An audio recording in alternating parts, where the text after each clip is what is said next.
Hey hey hey, c'est la qui regarde cette vidéo. Moi c'est Coralie et bienvenue sur ma chaîne Différencez-la. Dans cette deuxième vidéo sur ma chaîne, je vais te parler de 3 étapes essentielles pour s'aimer et aimer les autres. Donc la première chose à savoir, c'est que ces 3 étapes peuvent être résumées dans le mot, avec le mot CAP, C-A-P, le C de compréhension, le A de acceptation et le P de pardon. Il faut savoir que ces 3 étapes demandent énormément de temps et donc énormément de patience. La première étape, donc l'étape de la compréhension, consiste à comprendre son passé, ses blessures et surtout pourquoi. Donc pour cela, il faut se poser les bonnes questions, prendre le temps de se poser des questions. Dans mon cas, je me suis surtout demandé ce que m'a appris mon passé et je dirais que mon passé m'a appris à être moins naïve, à écouter ce que mon cœur me dit et à être fidèle à moi-même, arrêter de me dire cette personne n'a pas l'air d'apprécier qui je suis, peut-être que je devrais m'adapter à elle et lui montrer une face qu'elle va aimer, qu'elle va apprécier, qu'elle va surtout prendre le temps de connaître. Alors qu'au final, je me suis rendu compte que les personnes comme ça, elles n'en valent pas la peine. Si je ne peux pas être moi-même avec toi, désolée, mais on n'a rien à se dire. Voilà, vaut mieux qu'on arrête là et puis point barre quoi. Ensuite, analyser son passé. Il faut analyser son passé. Donc dans mon cas, je me suis rendu compte que j'avais rencontré un certain type de personnes à plusieurs reprises, donc plusieurs personnes qui correspondaient au même type de personnes, ils avaient la même personnalité, c'était vraiment effrayant. Et c'est des personnes qui m'ont beaucoup détruite, qui m'ont fait énormément de mal, qui m'ont surtout énormément manqué de respect. Et je me suis rendu compte qu'en fait, si je ne changeais pas la personne que j'étais à cette époque-là, je continuerai encore et encore et encore et encore et encore à rencontrer ce genre de personnes jusqu'à ce que je puisse enfin changer et surtout ouvrir les yeux sur le fait que le problème au final ce n'est pas ces personnes en elles-mêmes, c'est ce qu'elles me font. Et ce qu'elles me font, c'est que quelque part, une partie de moi elle leur permet de faire ce qu'ils me font, de me dire ce qu'ils me disent, de me faire ce qu'ils me font. Et j'ai compris qu'au final, si je ne changeais pas cette façon de faire, si je continuais finalement de leur donner du crédit pour ce qu'ils font, ils continueraient encore et encore parce qu'au final, eux, ils se nourrissaient de ma peur, ils se nourrissaient de ce qui me faisait ressentir, cette crainte d'eux-mêmes et pourtant cette envie d'être avec eux. C'était vraiment très destructeur et je vous en parlerai certainement dans d'autres vidéos parce que c'est clair que c'est quelque chose que j'imagine que beaucoup de femmes ont vécu et vivent encore en ce moment même. Et si je peux aider ces femmes-là, tout comme je me suis aidée, c'est que du bon. Voilà, c'est que de l'amour en plus. Et ensuite, dans l'étape de la compréhension, donc il faut comprendre que le plus important, ce n'est pas la gravité de leurs blessures, ni leur nombre, ni les personnes qui nous les ont faites, mais ce que nous allons en faire de ces blessures-là. Et cela me rappelle une citation de Jean-Paul Sartre qui a dit « L'important n'est pas ce qu'on a fait de moi, mais ce que je fais moi-même de ce qu'on a fait de moi. » L'important, voilà, ce n'est pas de pouvoir dire « Cette personne est responsable de ce qu'elle m'a fait. » Parce que oui, elle est responsable de ce qu'elle t'a fait, mais tu es responsable de ce qu'elle a fait de toi. Est-ce que cette personne a fait de toi, tu dois soit l'embellir. Enfin, tu as le choix en fait entre l'embellir ou la mocher encore plus pour dire à cette personne tu avais raison de faire ce que tu m'as fait, tu vois, je continue à me faire moi la même chose que toi, alors que tu as le choix de te dire tu n'avais pas le droit de te comporter comme ça avec moi, regarde qui je suis, en partie grâce à toi, oui, je te remercie de m'avoir détruite parce que grâce à toi je me suis construite moi-même, donc je te remercie, je te pardonne, je te remercie parce que j'ai fini par me comprendre grâce à toi, parce que tu m'as ouvert les yeux sur qui je ne veux pas être, sur qui je n'ai pas envie d'être. En fait, me concentrer sur la personne que je veux être et les personnes que je veux avoir dans ma vie, le genre de personne que j'accepte dans ma vie. Voilà, je deviens maître de mon destin, quoi. Ensuite, l'étape de l'acceptation. Donc, dans ce cas-là, c'est pour accepter nos blessures telles qu'elles sont, accepter ce qui est, ce qui a été et ce qui sera à partir de là. Donc pour parler des blessures, je vais vous parler de ce livre-là, de son contenu surtout. Donc les 5 blessures de l'âme. Pour vous présenter un peu les choses, en fait, les blessures, elles arrivent en fait dans la prime enfance. Elles donnent lieu à des structures de défense contre les chocs émotionnels qu'elles occasionnent. Elles dépendent de l'âge et des types de traumatismes, de l'importance, de la gravité de ces traumatismes que nous avons vécus. Et elles s'inscrivent dans le développement corporel et émotionnel, donc c'est des choses tout à fait normales. Nous avons besoin d'être blessés pour nous développer nous-mêmes. Et ce qu'il faut savoir surtout, c'est qu'elles recouvrent notre personnalité, elles ne sont pas notre personnalité, elles nous permettent justement de nous protéger pendant un temps, mais au bout d'un moment, il faut comprendre que ce masque, il doit tomber. Ce masque, il doit cesser d'exister, parce que ce masque, ce n'est pas nous. Nous sommes habitués à porter ce masque, donc nous avons oublié qui nous sommes. Et le plus important dans la vie, c'est vraiment de se dire, voilà qui je suis. Je me libère de tout ce que j'ai été. Parce que je suis cette personne-là. Et je n'ai jamais été cette personne-là véritablement. J'ai été cette personne pour un temps, pour arriver à qui je suis aujourd'hui. Rien de plus, rien de moins. Voilà. La première blessure dont le livre parle est la blessure du rejet. Apparemment, elle se crée à la naissance ou autour de la naissance. Donc ça dépend voilà, de comment notre naissance s'est passée, si en plus nous sommes nés par voie normale, si notre mère a eu un accouchement compliqué, si nous sommes nés par césarienne, tout ça, on peut souffrir de cette blessure du rejet-là. Donc la blessure du rejet, elles peuvent entraîner des phrases, des croyances en fait, qui sont par exemple la vie est dangereuse, les gens sont méchants. Donc quand tu souffres de la blessure de rejet, tu deviens méfiant de tout le monde, absolument tout le monde, même des personnes de ta famille, tu remets absolument tout en question en fait. Et les permissions clés pour s'en sortir, pour se sortir de cette blessure-là, c'est je suis en sécurité ici et maintenant, j'existe et l'univers est bienveillant. Voilà, pour cette blessure-là. Je vous ferai peut-être une vidéo si vous voulez sur ces 5 blessures-là et en plus en détail si vous voulez. Ça me ferait vraiment très plaisir de pouvoir vraiment développer tout ce que ce livre m'a appris sur moi-même et ce qu'il pourrait vous apporter. Après, c'est un livre qui ne coûte que 4,95 €. Je pense pas que vous pouvez voir le prix, mais voilà. C'est un livre qui coûte que 4,95 € et je pense que vous pouvez le trouver n'importe où. Moi, je crois que je l'ai acheté à la FNAC. Donc voilà. Pour la petite parenthèse. Ensuite, la deuxième blessure, donc c'est la blessure de l'abandon qui, elle, arrive, se provoque, on va dire, entre l'âge de 0 et 3 ans. À partir de cette blessure-là, ce que nous pouvons croire, c'est « je n'ai pas assez, prends soin de moi, ne m'abandonnez pas, ne me laissez pas tout seul ». Voilà ce genre de phrases qui, malheureusement, sont, j'imagine, des croyances ancrées dans de nombreuses âmes. C'est des choses que moi-même j'ai ressenti au final. J'ai toujours eu l'impression d'avoir besoin de quelqu'un pour m'aider, pour m'en sortir. Alors qu'au final, il a fallu que je me retrouve toute seule, que je sois en fait la seule personne à qui je fais suffisamment confiance pour me dire « Ok Coralie, stop. Arrête de porter ce masque, arrête de faire semblant d'être qui tu n'es pas et deviens enfin cette femme que tu as toujours rêvé d'être. Qu'est-ce qui t'empêche d'être cette femme ?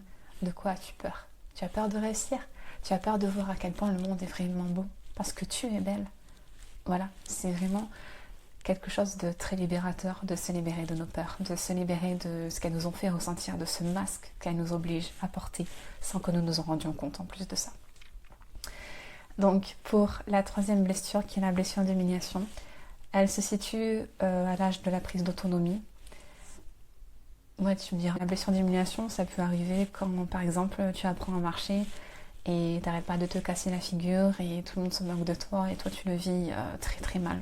Tu vis l'humiliation en fait. Et je pense que ouais, c'est du coup quelque chose qui peut rester très ancré au fond de toi. Et donc, les croyances que tu peux avoir à partir de cette blessure-là sont « je ne me sens pas respectée, ils veulent tout contrôler ». Enfin, c'est vraiment, tu n'es pas libre d'être toi-même, tu dois porter ce masque pour être conforme en fait à ce que les gens attendent de toi. Et ne pas dévier de la trajectoire, ne pas sortir du moule, ne pas dire ce qu'il ne faut pas dire. Voilà, rester à sa place, continuer de se taire, alors qu'il faudrait finalement prendre le courage de crier, quoi. Voilà. Donc les permissions clés justement pour s'en sortir, c'est je suis libre et je m'exprime librement. Voilà, je pense que la blessure d'humiliation aussi, c'est une blessure dont de nombreuses personnes souffrent parce que c'est une blessure qui est très facile à infliger à quelqu'un, vraiment. Voilà quoi. Enfin, je vais vous en parler plus précisément, plus largement dans une autre vidéo. Ouais, ce sera beaucoup mieux. Parce que là, sinon, je vais faire une vidéo beaucoup trop longue. Donc voilà, passons à la quatrième blessure du coup, qui est la blessure de la trahison. Cette blessure se crée à l'enfance et peut être subie à tout âge. Donc les croyances que nous avons à partir de cette blessure-là, c'est j'ai raison, tu as tort. Et le besoin de contrôler pour être en sécurité. Les personnes qui sont dans le contrôle, dans ce besoin perpétuel de contrôler les choses, de contrôler absolument tout et tout le monde, c'est des personnes qui vivent encore la blessure de la trahison et qui n'en sont pas sorties, qui ne sont même pas conscientes au final qu'elles ont été trahies et qu'elles subissent encore les conséquences de cette trahison. Donc les permissions clés justement pour sortir de cette blessure-là, c'est je fais confiance et je lâche prise. Parce qu'au final, tu te rends compte que lorsque tu contrôles tout, tu n'as pas le temps d'être surpris, tu n'as pas le temps pour le bonheur parce que tu ne fais que éviter le malheur. Et quelque part, en étant au contrôle de tout et n'importe quoi dans ta vie, tu ne permets même pas au bonheur de te surprendre. Donc tu es heureux, mais tu pourrais l'être encore plus si tu osais te sortir de cette blessure-là. Et la cinquième et dernière blessure, qui est la blessure du jugement. Cette blessure arrive après l'âge de 3 ans, puis à l'adolescence. Donc, et tout au long de la vie aussi, j'imagine, parce que le jugement, c'est le regard des autres, c'est ce que nous ressentons. Et ouais, parfois, c'est même que du ressenti. Des fois, c'est que un regard par là, un regard par là, une phrase par-ci, une phrase par-là. Et c'est pas des choses concrètes, c'est même pas des choses qui nous sont forcément destinées à nous, c'est juste qu'on se sent impacté. Et c'est ça qui est horrible. On se sent impacté et on ne sait pas comment s'en sortir. Pour les croyances liées à cette blessure, c'est ne montre pas qui tu es vraiment et la bave du crapaud n'atteint pas la blanche colombe. Donc en gros, c'est des personnes qui cherchent leur place, qui portent encore un masque, en fait, au lieu de laisser tomber le masque, elles préfèrent en trouver un autre qui est plus beau, qui est plus ressemblant à qui elles sont, mais qui reste un masque et donc une protection contre justement le jugement, pour éviter que cette blessure s'agrandisse et les détruise, tout simplement. Et les permissions clés pour se sortir de cette blessure-là, c'est je peux être authentique sans danger, j'ai le droit de manifester qui je suis vraiment, et je peux être aimée telle que je suis. Et je pense que cette dernière phrase, c'est vraiment la phrase la plus importante que nous devrions tous comprendre, que nous devrions pouvoir tous prononcer. Je peux être aimée telle que je suis. Parce que je suis bien comme je suis. Parce que je suis moi. Parce que je suis comme ça.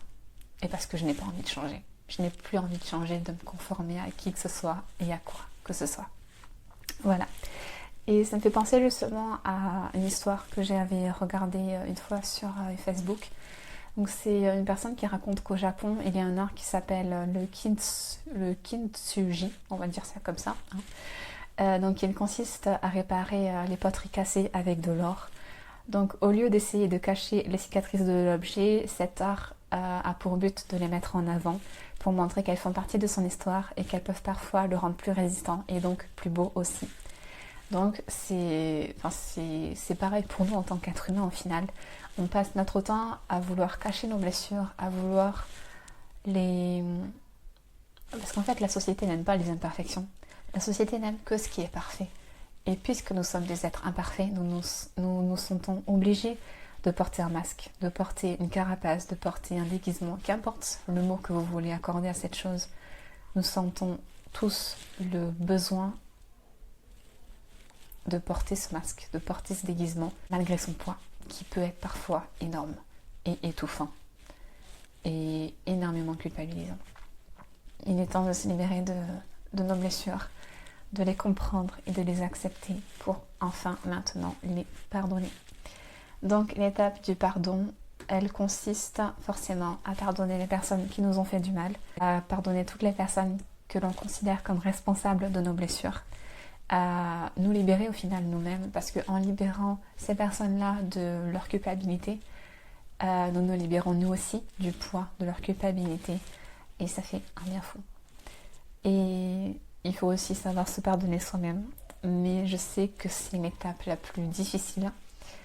Après, ce qu'il faut savoir, c'est que malgré la difficulté de cette étape, c'est aussi l'étape la plus libératrice, parce qu'elle permet enfin l'amour de soi et aussi l'amour de l'autre. Donc se pardonner soi-même, de toute manière, c'est se faire un cadeau d'amour, c'est enfin se dire, je m'aime. Pourquoi je m'inflige une blessure qui m'a simplement permis d'être moi-même, qui m'a forgé, qui m'a appris ce que je devais apprendre et qui m'a finalement libérée, qui m'a appris à m'aimer, qui m'a appris à mes dépens que je devais m'aimer telle que je suis, toute seule, sans avoir besoin de qui que ce soit pour me dire que je suis belle, que je suis une bonne personne, que ceci, que cela. Et ça correspond à tout le monde, même à vous qui me regardez, et surtout à vous qui me regardez. Parce que si je fais cette vidéo-là, c'est que j'ai énormément avancé dans la vie. Et si vous la regardez, c'est que vous en avez peut-être besoin de toutes ces paroles que j'ai prononcées. Et j'espère vraiment vous aider au travers de cette vidéo-là et au travers de toutes les suivantes qui suivront. Donc l'amour de soi, c'est une étape importante parce que c'est vraiment un moyen de découvrir que nous sommes notre propre meilleur ami, mais aussi nous pouvons être capables d'être notre pire ennemi. Donc c'est vraiment l'amour de soi, c'est vraiment une étape importante pour se libérer de tout ce qui nous empêche encore d'être nous-mêmes à 100%. Donc l'amour de soi, c'est apprendre à se respecter soi-même, apprendre à être fidèle à nous-mêmes, apprendre à prendre soin de nous, que ce soit au niveau du corps, au niveau de l'âme, vraiment prendre soin de nous, nous donner l'amour, tout l'amour que nous méritons, parce que nous sommes humains, parce que nous existons, parce que nous sommes en vie, simplement nous donner l'amour que nous aimerions donner à quelqu'un comme nous. Voilà, parce que nous sommes tous des êtres merveilleux, et même plus que merveilleux. Nous sommes des êtres qui ont un cadeau inestimable, la vie. Nous sommes tous des miracles, et nous devrions réaliser cela, et vraiment se lever tous les jours en se disant « Je suis un miracle et je peux faire de ce jour un miracle pour moi-même et pour toutes les personnes qui sont à mes côtés. » Et même celles qui ne sont pas à mes côtés, parce qu'au final, se créer soi-même, c'est créer un miracle. Et tous les miracles que nous créons ont un impact partout dans l'univers. Ce que tu fais aujourd'hui peut très bien impacter une personne à l'autre bout de la terre qui ne sait même pas que tu existes et que tu ne sais pas qu'elle existe. Mais puisque toutes les âmes sont interconnectées, puisque toi tu t'éveilles, elle se réveille aussi, grâce à toi, grâce à ton travail à toi. Et ça, c'est quelque chose aussi à prendre en compte. S'aimer soi-même, c'est permettre à une autre personne de s'aimer elle-même. Se libérer soi-même, c'est permettre à une autre personne de se libérer elle aussi. Et ainsi de suite. C'est une chaîne qui continue, qui a toujours existé et qui existera toujours, encore et toujours. Et ensuite, du coup, l'amour de soi, forcément, permet l'amour de l'autre, parce que du moment que tu t'aimes toi-même, tu as encore plus d'amour à donner, donc tu aimes mieux l'autre. Puisque tu t'aimes toi-même, tu peux mieux aimer l'autre. Puisque tu as pris le temps de t'aider, tu peux mieux aider l'autre. Puisque tu as pris le temps de t'écouter toi-même, tu peux mieux écouter l'autre, et ainsi de suite. C'est tout simplement ça, la chaîne de l'amour, c'est vraiment « je m'aime, alors je peux t'aimer ». Et c'est pas parce que l'autre t'aime que tu peux t'aimer. Parce que si tu as besoin de quelqu'un pour t'aimer, tu seras toujours malheureux. Il te manquera toujours quelque chose, il te manquera toujours une partie de toi qui pourtant est là, en toi, et qui n'attend que toi, justement. Donc pour résumer, pour apprendre à s'aimer et à aimer, il faut 3 étapes: la compréhension, l'acceptation et le pardon, qui amènent à aimer et à s'aimer, et donc à l'amour avec un grand A. Pour finir cette vidéo-là, je te dirais, comme la dernière fois, n'oublie pas d'être fier de ta différence. Deviens quelqu'un qui fait que la différence est là, car tu oses être différent. Parce que si tu oses être différent, le monde sera différent d'une manière ou d'une autre. Je te souhaite un très bon week-end et je te dis à lundi. Ciao!